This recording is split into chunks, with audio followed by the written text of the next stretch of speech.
सोलन में कल देर शाम हुई कुछ देरी की बारिश ने ही एक बार फिर फोरलेन निर्माता कंपनी की लाचार कार्यप्रणाली की पोल खोल दी है।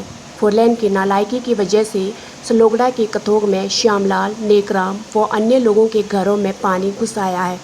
फोरलेन निर्माता कंपनी ने बेतरतीब तरीके से गाँव के ऊपर पुलिया लगाई है, जिसका सीधा पानी गाँव में आता है और लोगों के घरों में घुस रहा है। हालांकि एसडीएम सहित कई अधिकारी भी पहले मौके पर गए, लेकिन किसी ने उनकी एक ना सुनी, जिसके कारण श्यामलाल, नेकराम के परिवार को कल रात बाहर ही गुजारनी पड़ी, क्योंकि फोरलेन के मनमाने रवैये से उनके घरों में पानी घुस आया है। इसको लेकर आज दोपहर फोरलेन की एक टीम मौके पर पहुंची व स्थिति का जायजा लिया। क्या कुछ कहा सलोगड़ा के कथोग गाँव के ग्रामीणों ने, सुनिए। सबके लिए हाँ जी, आगे उन्होंने परमिशन ली पड़ी, जिसकी परमिशन होगी तो आपके लिए रास्ता दे रहे हैं ना। हम नहीं मानेंगे, रास्ता छोड़ा जाएगा। रास्ता हमारे लिए छोड़ना आपने, हम पूर्वजों से लेके हम खरीदार नहीं है। तो जो आपने जैसे एंट्री करनी येलो लाइन की धमकियां दी कि येलो लाइन से हमारा है, वो है, सो है, उससे नीचे किसका है? और ये देखो आप खुदाई ऐसे होती है, पूरी की खुदाई ऐसे होती है, ऐसे होता है। देखो आप उस टाइम पे जब एस्टीमेट हाँ यहाँ पे थे, वो बात हुई थी ना, वो आपने अपील करी, उसके बाद में हम आए। शाम को कोई टाइम उषा शर्मा है जी। उन्होंने पुली का काम किया सर यहाँ पर, और खुदाई इतनी ज़्यादा कर दी, पुली का वर्क इतना कर दिया कि सारा पानी घर के अंदर चला गया, काऊ शेड में चला गया, घर में घुस गया, नुकसान पे नुकसान गया। हमारी खेती खत्म हो गई, हमारा ट्रैक्टर खत्म हो गया, हमारा सब कुछ बर्बाद हो गया इस पानी की वजह से। हमारा ऑब्जेक्शन ये है कि इसको बंद किया जाए। कन्वर्टर कहीं जो हमारे कन्वर्टर पहले के हैं उसको रीओपन किया जाए, इस कन्वर्टर को बंद किया जाए। पुलिया बनी, ये देखो कितनी है ना, और ये पानी आ रहा। मेरी उम्र इतनी हो गई, कभी भी यहाँ पानी नहीं आया।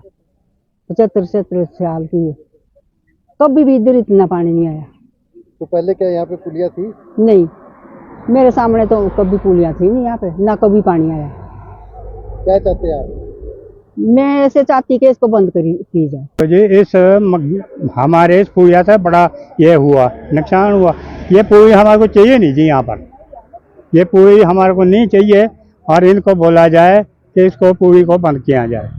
अब हमारा कितना नुकसान हुआ है, घरों में पानी घुस गया। क्या नुकसान हुआ आपका? हाँ जी, नुकसान देखो नीचे जाके हमारे घर की द्वारें खत्म हो गई, अंदर पानी घुस गया घरों में। तो ऐसा नहीं होना चाहिए आदमी को। जहाँ मर्जी वहाँ पूरी लगा दी। अब यहाँ हमारे सामने कभी पूरी नहीं थी जी, मेरी उम्र होगी 75 साल की, अब मैंने कभी पहली पूरी देखी है। यहाँ साथ में पुली डालेगी, इसके नीचे कम से कम 5-6 लोगों के घर आते हैं जो यहाँ की आबादी है। अब कमेटी के अंडर आ चुके हैं सारे घर। इनके सिर के ऊपर NHI ने पुली बना दी है बगैर सोचे समझे। यहाँ कभी भी कोई पुली नहीं थी। हमारे को भी यहाँ कम से कम 20 साल हो गए इस वार्ड में, मैं पार्षद रहते हुए, तो मैंने कभी यहाँ ऐसी कोई पुली नहीं देखी डली हुई।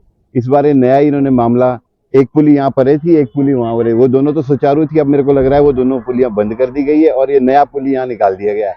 इससे जो भी पानी जा रहा है वो लोगों के सीधा घर में मार कर रहा है। इससे बड़ी प्रॉब्लम हो गई है, लोगों के खेत बह गए हैं, लोगों के घरों में पानी घुस गया है। अब कल तो डेमो हुआ है सिर्फ बारिश का, अभी तो स्टार्टिंग हुई है, बरसात शुरू नहीं हुई, सिर्फ डेमो है। डेमो में ही जब ये हाल हो गया तो जब बरसात होगी इस बार शुरू, तो इन लोगों का बच पाना बड़ा मुश्किल है। तो मेरी प्रशासन से आग्रह है, इन 4 लाइन से भी, कि कुछ प्लान से देख के तो बनाओ। जहाँ लोगों के घर है आप उसके ऊपर पुली बना रहे हैं, ये तो कोई वो नहीं बनता है हिसाब किताब। इसलिए सोच समझ के जहाँ भी जो इस पे कदम लेना चाहिए, वैसे तो ये पुली यहाँ होनी नहीं चाहिए। नाम दीपक कश्यप, म्यूर मोटर का ओनर हूँ मैं। शिवालय मंदिर के पास मेरी वर्कशॉप है हुंडई की। सर ऐसा हुआ, पिछले साल मेरा जो नुकसान हुआ पहाड़ गिरने से और फोरलेन के काम की वजह से मेरा बहुत नुकसान हुआ। मेरा डंगा शंगा सब चला गया, जिसकी वजह से मेरा बहुत लॉस हुआ। मेरी कोई प्रशासन ने मेरी हेल्प नहीं की। मैं रोता रहा, किसी ने मेरी पुकार नहीं सुनी, और चलो मैं जैसे कैसे संभल गया। उसके बाद अब की बार फिर मैंने फोरलेन को बोला मेरे यहाँ डंगा मत लगाओ। डंगा लगाने के बावजूद भी पानी का फ्लो इतना आया, मेरी जो कच्ची बिल्डिंग थी उस बिल्डिंग के अंदर पानी तक घुस गया, और मैं इतना परेशान रहा। मैंने NH को कंप्लेंट करी। NH कहते हैं जी आप एप्लीकेशन लिख के दो ऊपर। अब मैं अनपढ़ आदमी, मैं कहाँ से लिख के दूंगा जी। बहुत परेशान हुआ। उन्होंने बोला पुलिस थाने में करो। पुलिस थाने वाले कहते हैं जी हम कुछ नहीं कर सकते, आप फोरलेन से बात करो। इतना हरासमेंट मैं हुआ जिंदगी में, भगवान करे कोई हरासमेंट ना हो। क्या चाहते हैं आप? सर मैं चाहता हूँ मेरे यहाँ जिस पिछले साल बाद नुकसान हुआ, इस साल मेरा नुकसान ना हो।